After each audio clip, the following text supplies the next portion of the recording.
અરે નાના સમજાય 2 મિનિટમાં સમજાય ગયું. અને જેવું સમજાય ને એટલે તરત જ વિકારમાંથી આમ જાણે જગ્યા થઈ ગઈ હોય ને અને એની સમજણ અંદર ઘૂસી ગઈ એવું લાગે. આ મારો હાજર દાખલો કૃષ્ણ. કારણ કે સત કરો તો એવા કરજો જે ભજનમાં હોય ભરપૂર. આજે જ્યાં ત્યાં બેહવા જેવું નથી બાપ. તમને જ્યારે જ્યારે સમય મળે ત્યારે આવા સદગુરુને અહીંયા અવાય તો બહુ સારું.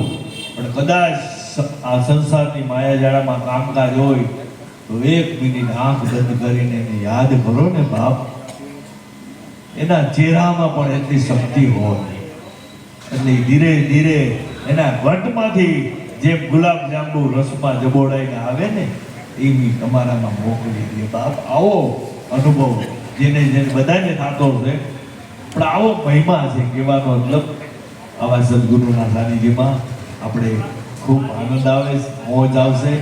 અને પછી આપણે રામ નામ કે હીરે મોતી મેં બિખરાવું ગલી ગલી એ ધૂન આપણે લેવાની છે. બીજું એક ભજન પણ બનાવ્યું છે, એ પણ આપણે ગાશું. ત્યાં સુધી આપણે 5 મિનિટ આપણે મયુર બાબુની વિનંતી કરીએ ત્યારે એ ના પાડે છે, પણ આપણે કંઈક ને કંઈક એમાં સૂત્ર મળતા હોય તો મયુર બાબુની વિનંતી 2-5 મિનિટ.